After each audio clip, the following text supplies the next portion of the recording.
Meron tatlong magkakaibigan, si Hindu, si Buddhist at si Christian. Ito tatlong magkakaibigan na to, lahat ng bagay na pagkakasunduan nila, puwera lang sa isang bagay, kung sino talaga ang tunay na Diyos. So ngayon, hindi sila talaga magkasundo doon sa bagay na yun. Kaya ang sabi ni Hindu, o sige, ganito na lang. Dito sa ilog na to na punong-puno ng buhaya, lalangoy tayo mula sa kinatatayuan natin hanggang sa kabilang banda, sa kabilang side. Kung sino ang mabuhay dito, ibig sabihin, totoo ang Diyos niya. So ito na, no, lahat sila pumayag dahil malakas yung pananampalataya nila sa mga Diyos nila eh.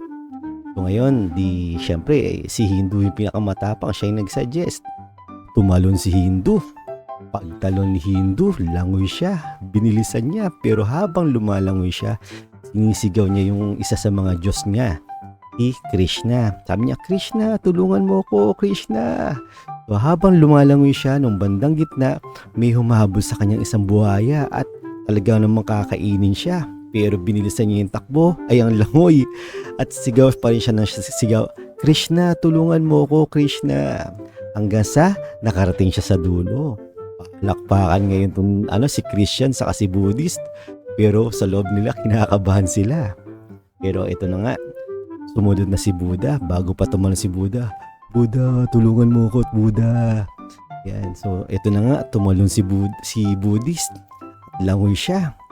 Kalagitnaan, ganun na naman, may isang buhaya na sumugod at hahabulin siya.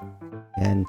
So binilisan ni Buddhist yung kanyang paglangoy at habang lumalangoy siya, ganun din, sinisigaw niya yung pangalan ng Diyos niya na si Buddha. Buddha, tulungan mo ko, Buddha, iligtas mo ko. Pero nakarating siya ng kabilang side na hindi napapahamak.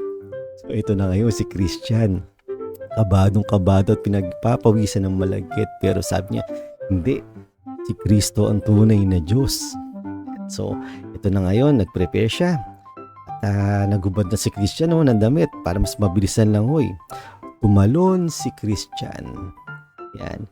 Pagtalon ni Christian, langoy siya.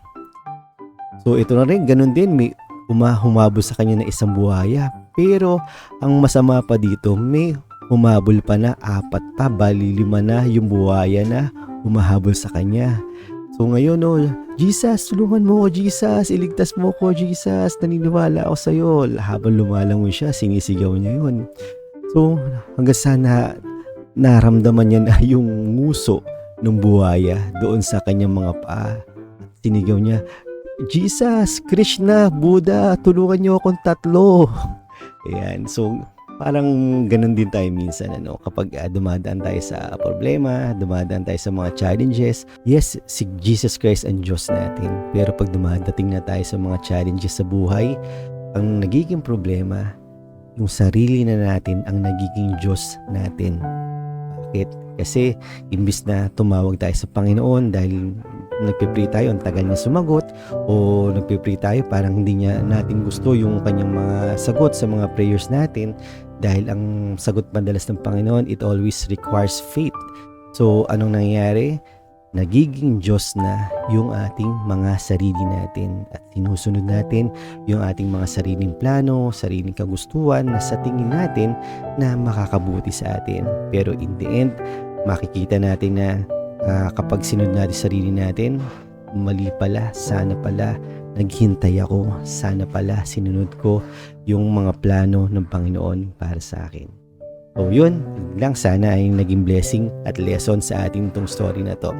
Muli, ito si Kuya Paul ng Growing Christ. God bless.